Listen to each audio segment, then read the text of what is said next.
Hello mga tugangs, good morning.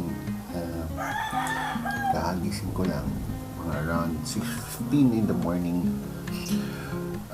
Yung mga kasama ko tulog pa kasi pagod na pagod sa event kagabi sa birthday ni Lola Rosario, yung mother-in-law ng best friend ko. Lahat sila tulog pa kasi natapos ata sila mga around 2 o'clock in the morning. At syempre nag-ayos pa. Makikita nyo naman sa video ngayon na medyo bongga yung ano talaga, yung birthday celebration. At ang galing ng ginawa ni Best kasi halos siya talaga yung gumawa ng decorations nung sa event. Galing mo, Best. So yun, maglalaba muna ako. Tapos mamaya alis ako. Iikot-ikot ako dito sa Catbalogan. Hindi naman malalayo, magbabike lang ako. Check ko lang yung lugar, tapos magte-take pictures ako, tapos magbablog pa rin ako. So mamaya ulit mga tugas.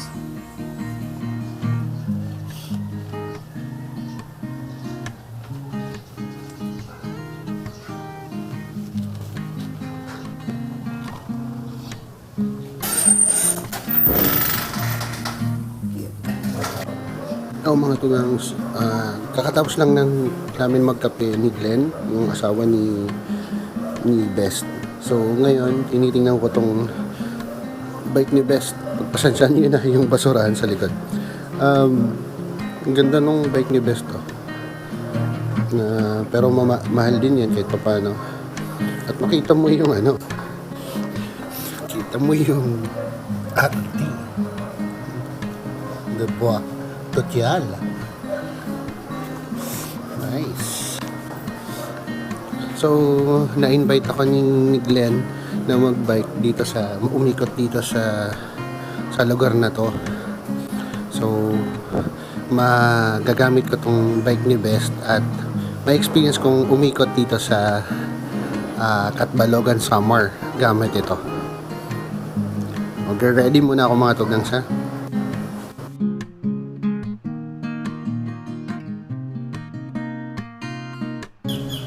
So, mga tugangs, naka-ready na ako sa pag-bike. Pag-ikot dito sa Summer, sa Catbalogan. So, may dala ko yung bag. Nakalagay dyan is DSLR, yung wallet, tapos yung phone ko, tapos alcohol. At syempre, kasi sabi ni Glenn ay iikot daw kami at magko-coffee sa labas. So, kailangan may wallet, diba? Kailangan may dalang pera. Tapos para makapagbili na rin ng mga tubig kung kailangan. Hintayin ko na lang si Glenn para makalis na kami. Yun mga tugangs, nag-start na kami mag-bike. Yun, kasama ko si Glenn. So siya yung magiging guide ko dito sa pagbabike. Nagkataon na si Glenn nagbabike din pala dito sa Katbalogan.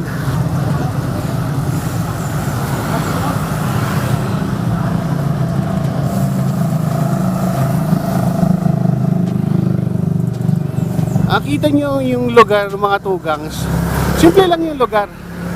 Pero sa likod nitong bayan na to, ang ganda ng lugar. Oh. Andun yun, yung may bundok dyan. Oh. Dito. Ay, may Rosie din pala dito. So shoutout sa mga taga Rosinaga. Ayun oh, yung bundok oh, ahead oh. Ganda.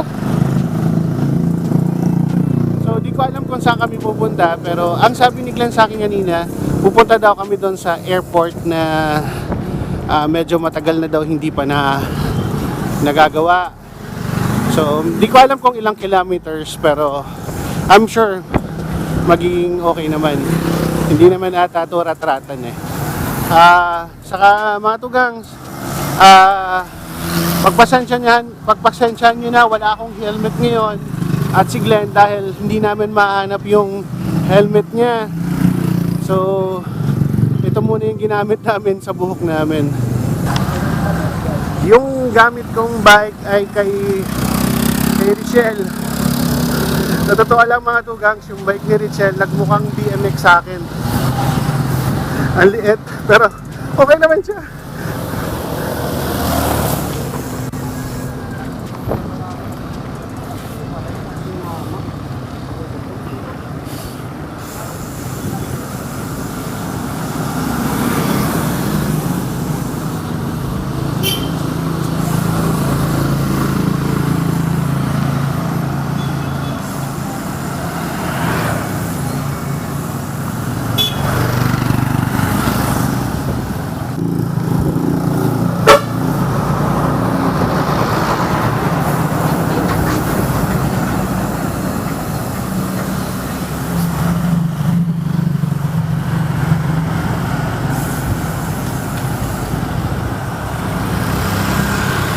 Ang sarap ng pakiramdam mga tugangs na magbike ka sa ibang lugar, lalo na dito sa Samar, kasi hindi naman ako familiar dito sa Samar, kaya sobrang okay dito. Talagang magbabike yung mga tao dito ha.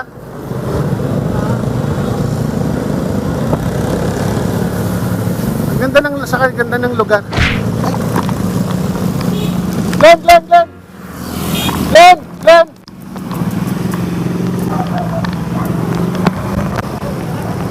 Flat.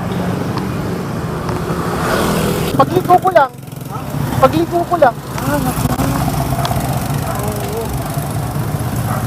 Okay pa naman, ahon. Pag-ahon, okay pa naman. Saka kanina, bago ko chinek ko to. Sa tingin ko, sa tagal ng nito. Stuck kasi ito eh.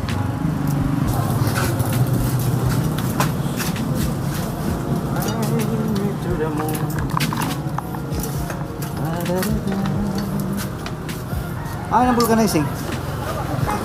Pagpasensyaan mo na bro, hindi kinaya ng bike.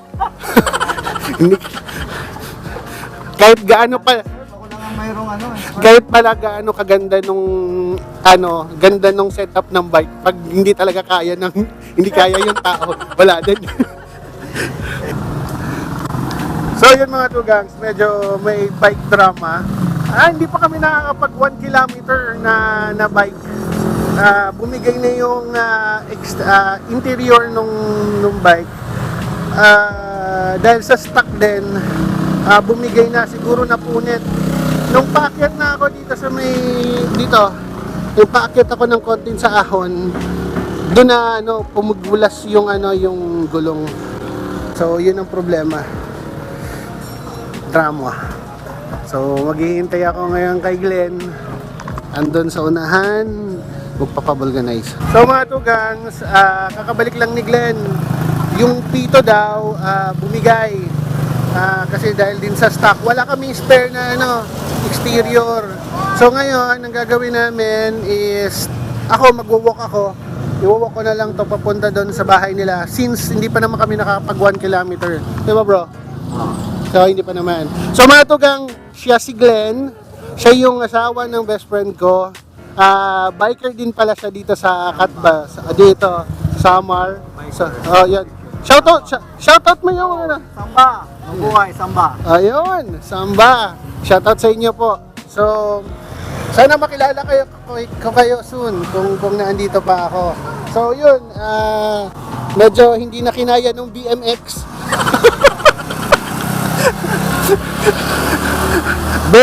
Best Richel, pasensya na.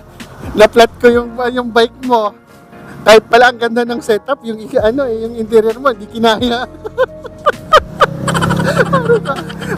Drama of the day. Morning na morning, drama agad. So, yun. So, is either ang gagawin, ang suggestion ni Glenn is sasakay ako sa motor at gagawin ko tong backpack. Ang tanong ulit, kaya ba ako ng motor? Tawa na tawa si Glenn. So yun, ang plano ko is mag-walk na lang since malapit lang din naman. So yun, morning exercise na din, bike and walking. Di ba? O pwede na yun, di ba? So yun. So yun ang gagawin na lang namin since manghihiram na lang daw si Glenn ng 29er. Baka meron kayong fat bike dyan. para hindi na maputokan ng ng exterior. So yun. Mamaya ulit mga tugang, siguro magbablog na lang ako pagdating namin doon sa bahay.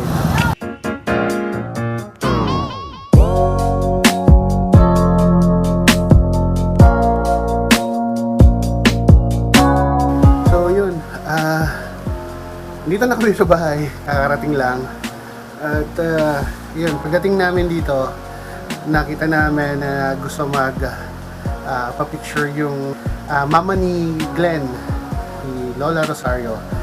Andun sila sa may upuan kung saan siya umupo kagabi dun sa event. At may bouquet. So, nag-picture taking kami. Since may dala din akong DSLR. So, pinicturean ko na din sila. So, yun. At konting kwentuhan. At yun, pumunta na ako dito sa taas kasi magpapalit din ako ng damit at gusto ko magchinelas. At yun, mamaya ulit kasi sabi ni Glenn, hiram na lang daw kami ng bike dun sa mga kagrupo niya na 29er. At medyo nakakatawa lang yung pangyayari kasi hindi na talaga kinaya ng bike kasi yung dahil nga dun sa yung pito na nasira talaga, hindi na talaga kinaya. Is either hindi ako kinaya or yung talagang pitong talagang sira na. So yun. So mamaya ulit mga togangs, update ko kayo pag magbabike ulit kami. So mga togangs, aalis daw kami, may pupuntahan daw kami. Kasama ko si Bess, Rich, saka si Bunny, kapatid niya. Kaway ka, Ban? So, andyan si Bess, ayan. Alis daw kami. Hindi ko alam kung saan. Saan ba tayo punta? Doon. Okay. So, ayan na si Glenn. So, yung mga tugangs hindi kami natuloy ng pagbabike dahil sobrang umulan kanina. So, ngayon, walking kami. May pupunta kami isang lugar ata dito at Balogan. So, di ko alam kung saan.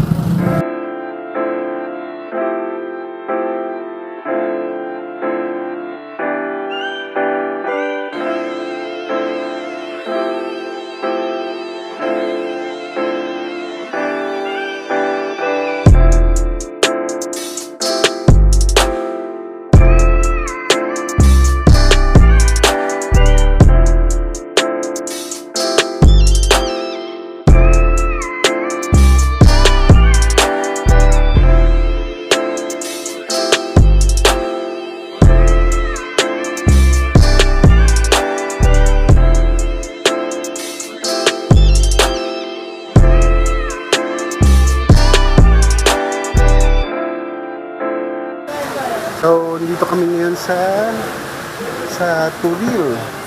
Sa Turil, dito sa Katbalogan. So, yun. So, yun, ako confused ako. Pinipicturean ako nung isa. So yun, di ko alam kung saan to exact na lugar, pero maganda yung lugar. Pero medyo nabutan kami ng ulan, kaya ayan, hindi na namin masyado naabutan yung sunset. Pero konting-konti, umabot pa naman. Konting-konti. At nakapapicture pa yung isa. So itong isa, lalo na to, umabot. Order na ba tayo ng tubig? Oo, mainit na tubig lang, please. Please lang. Para baka mapaalis tayo dito. Ganda-ganda na sasakyan nyo eh. Oh, so, view deck pa din ata doon sa taas. Dito oh. Kaso umulan ng mga tugang. Sayang oh. Doon umulan na doon sa part na yun oh. Sayang. Yan oh. Ganda ng lugar ng mga tugang so. Sayang. Pero umabot kami sa doon sa sunset. So, andyan kami yung andyan si Glenn. Kausap niya yung kaibigan niya. Ganda na, pati yung kainan dito, ganda. Sa Turil. So, inabutan na kami ng gabi. Lumipat kami ng location kasi dito ay kalusong at makikita yung ibang area ng view. Isa rin to sa mga view deck. Ganda oh. The best. Ayan. Ganda.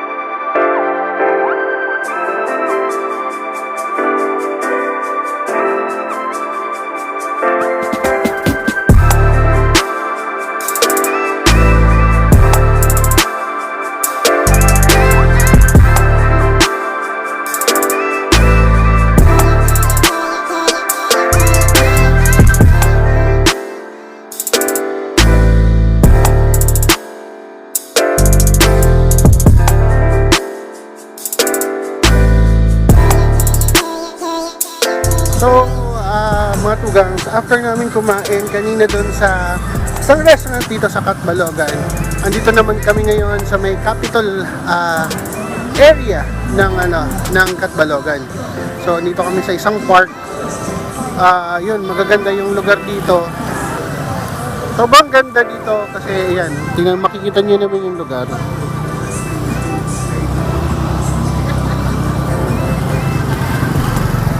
Tapos meron pa siyang itong isa pang park na may mga ilaw. Ayan.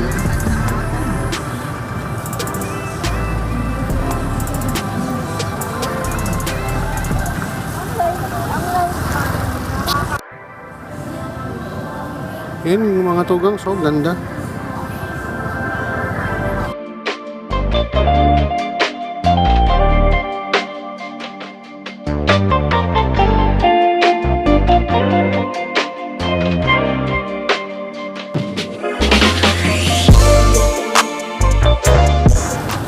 Punta kami sa kabila naman na park. So, medyo maputik dito kasi umulan kaninang hapon. Kaya daming putik. Yung tsinelas ko pa naman butas. Yung binili ko kasi pang beach eh. Yung may butas sa gitna, best. Kaya pag napunta ako sa putik, putik din yung paa ko. Tiis gwapo ko ngayon. Tiis gwapo, hindi tiis ganda. Saka dito, sa Catbalogan, pag nagsisipo, mag-beach kami. Kaya nagtatravel kami pag beach. Kasi pag ito lang na beach na malapit na beach, pangit. Kasi ano to, more of mangroves area to. Swamp.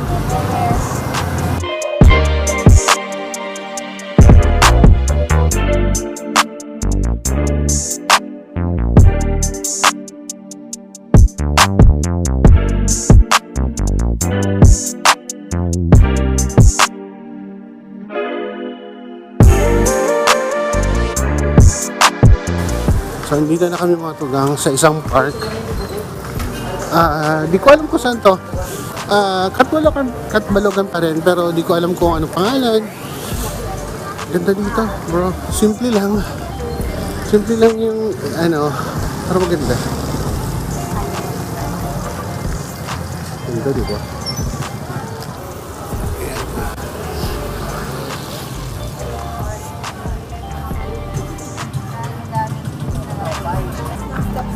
Fountain yan. Okay. Oo. Ito naman yung mini Singapore na inulumot. Yung Singapore na ta. Lili. Pero ganda dito, Bes. Anong tawag dito sa sa park na to? Katbalogan Park. City Park na siya. Katbalogan na ako. Wala pa akong picture na yan ang statue, Bes, na may pumunta Ng ano? na historian. Nakita Okay. niya yan. Tapos sabi, ay, ang galing dito, alam mo ba, may bibihira. Ito ang pinakabihira na statue ni Rizal, yung may tatlong bumubuhat na tao. Yun nun. Totoo yan. At saka, yung medyo sikat na sculpture niyan, pero native dito. Fountain area to. Yes, bawal actually umakyat dito. Pero naka-close na ang fountain ngayon. Kaya walang bantay. Tapos punta tayo dun sa sa statue na yan. Tsaka isang sculpture na native ng Katbalogan na awarded siya sa ibang bansa. Magaling siyang sculptor ang gumawa niya. Wow. Yung family nila, yung mga tinatawag ng mga pagsimula ng lugar na to, nandito na, anong tawag na to? Parang, yan. Oo, ganda ng, pagdala ng mga families. Itong mga tatlong tao na to. Mga totoong tao yan dito, ng Katbalogan, yung model niya.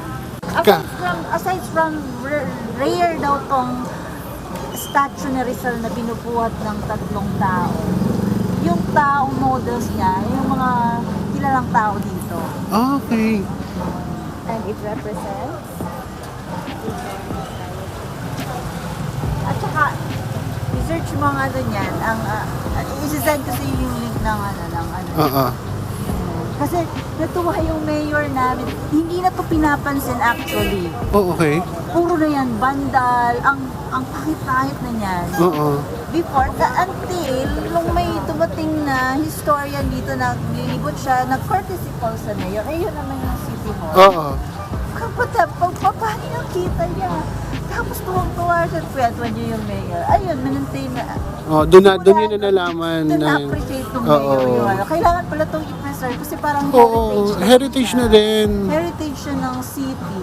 Kaya simula nun, ayan, nire-repaint na to palagi. Minantain na in fact. Ako first time ko din nakita ng statue ni Rizal na may ganyan. Kasi karamihan 'di ba laging nakatayo na lang siya.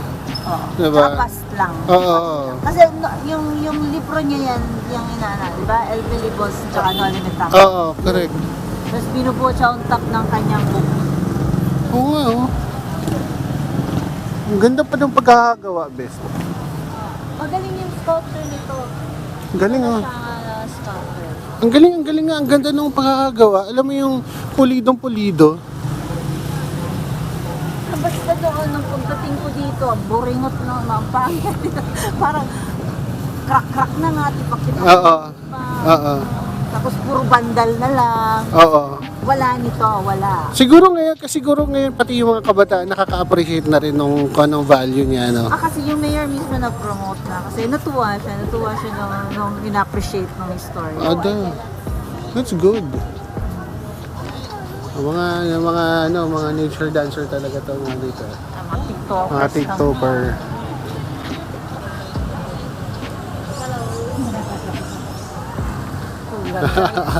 Ayan yung mga magti-TikTok dito sa summer.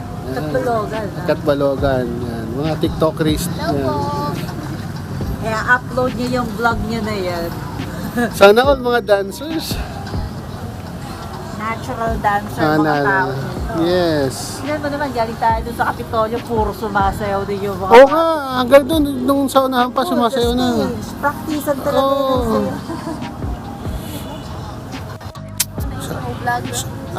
Yung mga parang travel vlogs or ganun. Yan. Subscribe niyo naman ako from Naga City. Yan. Ayan yung mga dance tiktokeries ng Katbalogan Summer yan. So nakita namin sila sumasayaw dito. So yan, 'di ba? Sana all nagti-TikTok. Sige. Thank you, nice meeting you. Thank you.